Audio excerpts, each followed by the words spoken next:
जय श्री राम। शंखनाद में आपका स्वागत है। चुनाव आयोग ने एसआईआर के बाद एक और सप्लीमेंट्री लिस्ट जारी कर दी है। जो 60 लाख नाम लॉजिकल डिस्क्रिपेंसीज के जो 60 लाख नाम थे, उसमें से लगभग 28-29 लाख नाम देखे जा चुके हैं, उन पर फैसला हो चुका है और उनकी सूची जारी हो चुकी है। हालांकि चुनाव आयोग ने फिलहाल ये नहीं बताया है कि इसमें से कुल मिलाकर कितने नाम कटे हैं और कितने नाम वापस जोड़े गए हैं। हो सकता है कि ये जानकारी आगे दी जाए या सुरक्षा की वजह से अभी ना दी जा रही हो, लेकिन लिस्ट जो है वो जारी हो चुकी है। लोग अपना नाम देख सकते हैं। जिनका नाम है उनके लिए ये अच्छी बात है, जिनका नाम नहीं है वो आगे ट्रिब्यूनल में अपील कर सकते हैं। 15 दिन का समय उनको मिलेगा। लेकिन देखिए, ये लिस्ट आई है, जिनका नाम है या नहीं है उनकी तो बात अलग है, लेकिन यहाँ पर इस लिस्ट ने और ये पूरी एसआईआर प्रक्रिया ने ममता बनर्जी के लिए एक और नई मुसीबत खड़ी कर दी है। ममता बनर्जी ने इसे रोकने की कोशिश तो की थी, लेकिन वो रुक तो पाया नहीं, और ऊपर से इसमें जो प्रक्रिया है वो अब चुनाव आयोग की बजाय सुप्रीम कोर्ट देख रहा है और लगातार जो है लाखों लाखों नामों की लॉजिकल डिस्क्रिपेंसीज देखी जा रही हैं और कई विधानसभाओं से बड़ी संख्या में नाम हटे हैं, जिसमें खासकर जो कि बॉर्डर वाले इलाके हैं, दक्षिणी कोलकाता के, दक्षिणी बंगाल के इलाके हैं, उनमें से अधिकतर नाम कटे हैं। अब ममता बनर्जी के लिए परेशानी ये हो गई है कि उन्हें बनानी है अपनी चुनावी रणनीति। अब चुनावी रणनीति में एक बड़ी चीज होती है कि किस विधानसभा क्षेत्र में कितने वोटर्स हैं, कितने लगभग आपके वोटर्स हैं, कितना आपका वोट मार्जिन रहा है, और उस हिसाब से आप अपनी रणनीति बनाते हैं, कैंडिडेट भी चुनते हैं और प्रचार के लिए भी समय रखते हैं। अगर किसी विधानसभा में आप बहुत ज्यादा अंतर से जीते हैं, बहुत बड़ा अंतर है, तो वहां पर स्थितियां लगभग आपके अनुकूल होती है कि एकदम से तो पासा नहीं पलटेगा।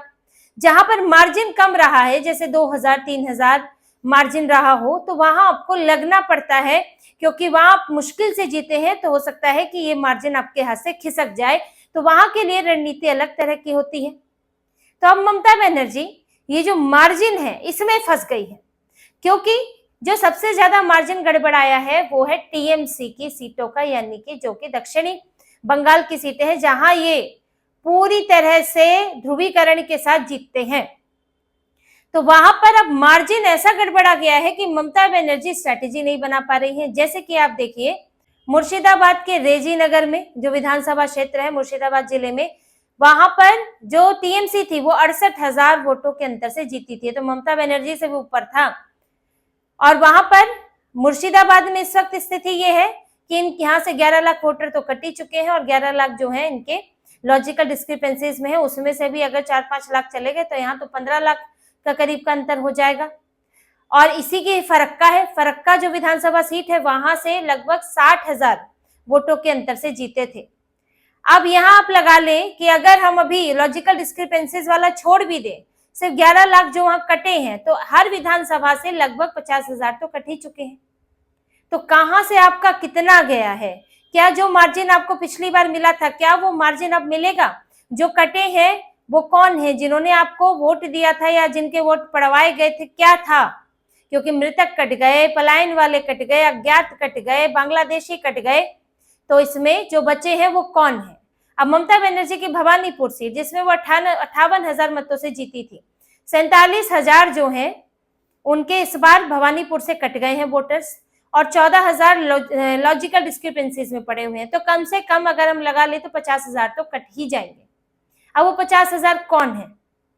आप स्ट्रेटेजी कैसे बनाएंगे? और ये समस्या देखिए दूसरी पार्टी के लिए भी हो सकती है, लेकिन यहाँ बात ये है कि सबसे ज्यादा वोटर्स कटे वहां हैं जहां पर ममता बनर्जी को ये एक मुश्त वोट पड़ा करता था, जहां पर घुसपैठिए ज्यादा थे, जहां पर वोटर मैनिपुलेशन बहुत होता था।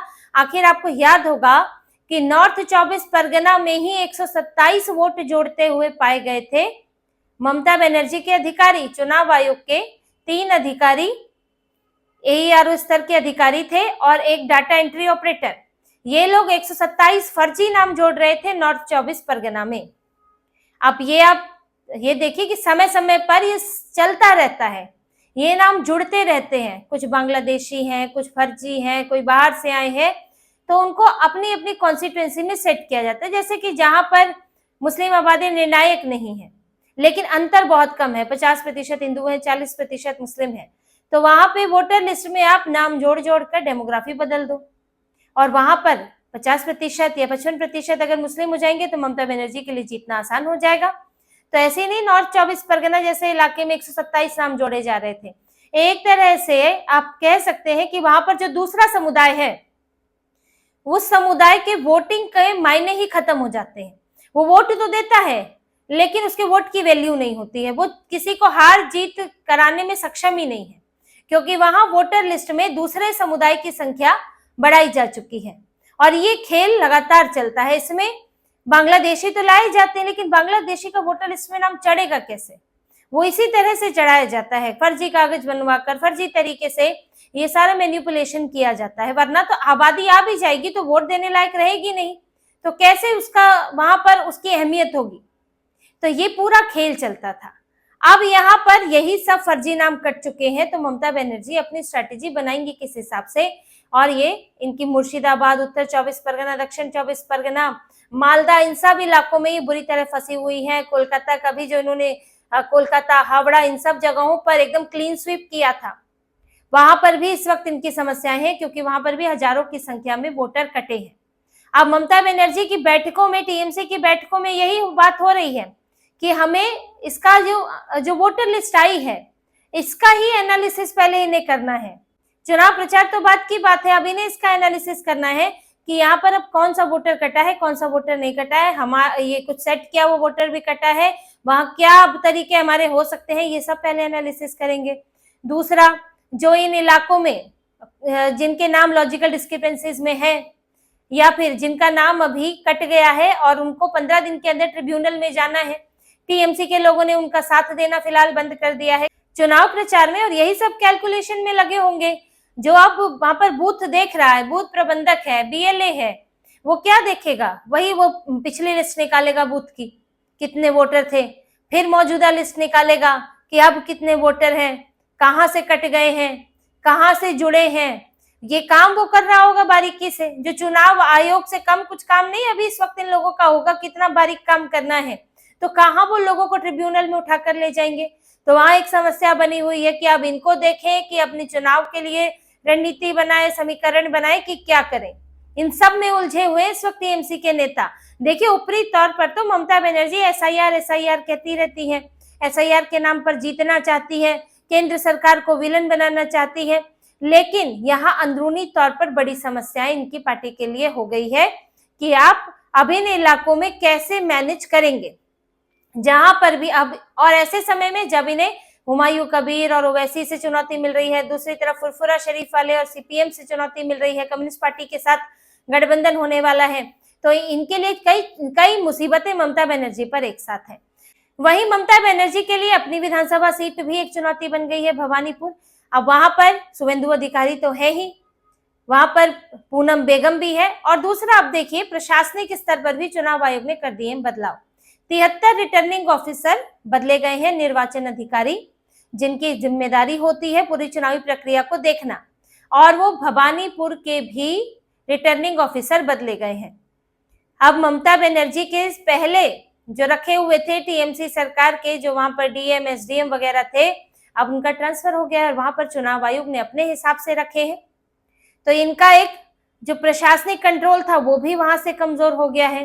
पुलिस कंट्रोल तो खैर है ही नहीं वहां पर। अब तो पूरी सुरक्षा व्यवस्था जो है उसके लिए केंद्रीय सुरक्षा बल आ गए हैं, और पुलिस अधिकारी में भी ऑब्जर्वर्स लगाए गए हैं जो कि केंद्र से आए हुए हैं। तो वहां तो चांस इनके लिए बहुत कम है, और यहाँ प्रशासनिक स्तर पर भी चांस खत्म हो गया है। तो देखिए, ये स्थिति ऐसी बनी है कि मुख्यमंत्री अपनी ही सीट से बाहर नहीं निकल पाएंगे। अमूमन जो मुख्यमंत्री की बड़ी नेताओं की सीट होती है वो सुरक्षित सीट ली जाती है, ताकि उसपे एक तो जीतने की भी कोई समस्या ना हो, दूसरा उन्हें अपनी ही सीट पर ज्यादा समय ना लगाना पड़े, क्योंकि वो पार्टी के स्टार प्रचारक के तौर पर होते हैं, तो उन्हें जगह जगह जाना है प्रचार करने, रैलियां करने, भाषण करने। अब उन्हें अपनी ही सीट पर समय लगाना पड़ेगा ज्यादा से ज्यादा, तो फिर वो दूसरी जगह कहाँ जाएंगे।